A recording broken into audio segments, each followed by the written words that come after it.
आज के इस डीप डाइव में हम एक ऐसी चीज पर बात करने वाले हैं जिसे हम अक्सर बस एक बहुत बड़े पत्थर के ढांचे की तरह देखते हैं। हाँ, मतलब पहाड़ों को हम काफी स्थिर मान लेते हैं ना। बिल्कुल।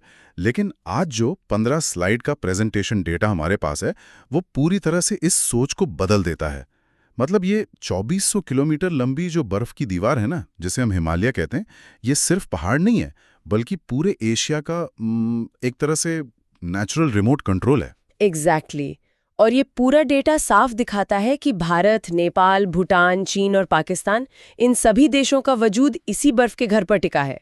मैं तो ये देखकर हैरान थी कि भूगोल कैसे हमारी रोजमर्रा की जिंदगी चला रहा है। तो मैं सोच रहा था कि हम शुरुआत से शुरू करें। इस प्रेजेंटेशन में एक बड़ी दिलचस्प एनालॉजी दी गई है, वो धीमे कार क्रैश वाली। हाँ, वो टेक्टोनिक प्लेट्स वाला हिस्सा। करीब 5 करोड़ साल पहले जब भारतीय और यूरेशियन प्लेट्स की टक्कर हुई थी। राइट। तो मेरा सवाल ये है कि जैसे माउंट एवरेस्ट है 8,848.86 मीटर, और डेटा कहता है कि ये आज भी हर साल कुछ मिलीमीटर बढ़ रहा है, तो क्या ये क्रैश अभी भी चल रहा है? बिल्कुल चल रहा है। अगर हम इसके पीछे की साइंस देखें तो वो टक्कर कभी रुकी ही नहीं। मतलब भारतीय प्लेट आज भी यूरेशियन प्लेट के ठीक नीचे खिसक रही है। अरे वाह। हाँ, और जमीन के पास उस जबरदस्त दबाव से बचने के लिए ऊपर उठने के अलावा कोई रास्ता नहीं है।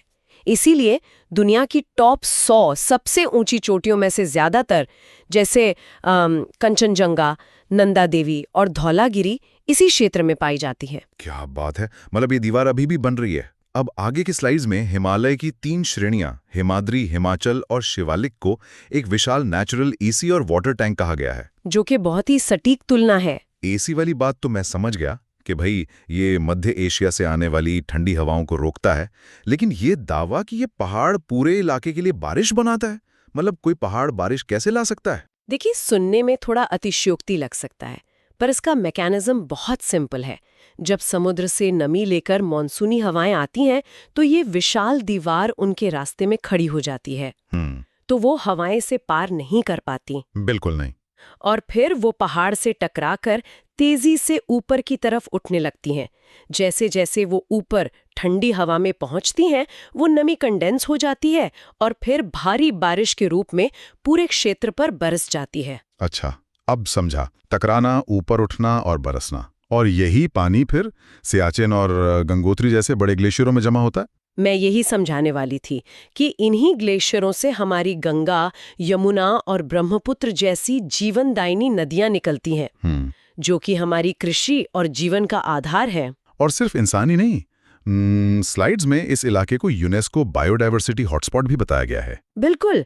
इतने अलग अलग तापमान और ऊंचाई की वजह से यहाँ हिम तेंदुआ, रेड पांडा और कस्तूरी मृग जैसे दुर्लभ जीव और कई औषधीय पौधे पाए जाते हैं। ये सब बहुत जादुई लगता है, लेकिन प्रेजेंटेशन के आखिरी हिस्से में एक बड़ा विरोधाभास भी है जिस पर मैं बात करना चाहता था। हाँ, वो संकट वाला हिस्सा। हाँ, मतलब एक तरफ तो ये पहाड़ चीन और पाकिस्तान से हमारी प्राकृतिक सुरक्षा कर रहा है, सेना के महत्वपूर्ण बेस हैं वहां।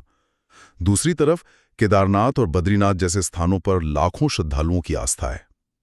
लेकिन क्या ये अनियंत्रित एडवेंचर पर्यटन और प्रदूषण इस रक्षक को ही विनाश की तरफ नहीं धकेल रहा? ये सबसे चिंताजनक बात है जो इस डेटा में सामने आई है। भूस्खलन और वनों की कटाई तो है ही, लेकिन सबसे बड़ा खतरा ग्लोबल वार्मिंग है। वो थर्ड पोल वाली बात ना? हाँ, हिमालय में इतनी बर्फ है कि इसे पृथ्वी का तीसरा ध्रुव या थर्ड पोल कहते हैं। उत्तरी और दक्षिणी ध्रुव के बाद सबसे ज्यादा बर्फ यहीं है, लेकिन अब ये बहुत तेजी से पिघल रहा है। हमारी अपनी गतिविधियां ही इस पूरे तंत्र को अस्थिर कर रही हैं। तो कुल मिलाकर स्लाइड 15 का निष्कर्ष यही है कि यदि हिमालय सुरक्षित है तो भारत सुरक्षित है। एकदम सही कहा। ये कोई जड़ पत्थर नहीं, बल्कि एक जीवित इकाई है जो हमारी हर हरकत का जवाब देती है। बिल्कुल। और इसी से एक बहुत गंभीर सवाल भी उठता है, जिसके बारे में हम सबको सोचना चाहिए। अगर जलवायु परिवर्तन की वजह से ये थर्ड पोल ऐसे ही पिघलता रहा और इस विशाल पहाड़ का आकार लगातार बदलता रहा, तो आने वाले दशकों में इन 5 देशों की जल सुरक्षा और सीमाओं के भूगोल का क्या होगा, जो इस पर निर्भर हैं? ये वाकई एक बहुत बड़ा सवाल है। क्या हमारी नदियां सूख जाएंगी या अंतर्राष्ट्रीय सीमाएं बदल जाएंगी? ये एक ऐसा विचार है जो और अधिक रिसर्च की मांग करता है। तो आज के इस डीप ड्राइव में बस इतना ही।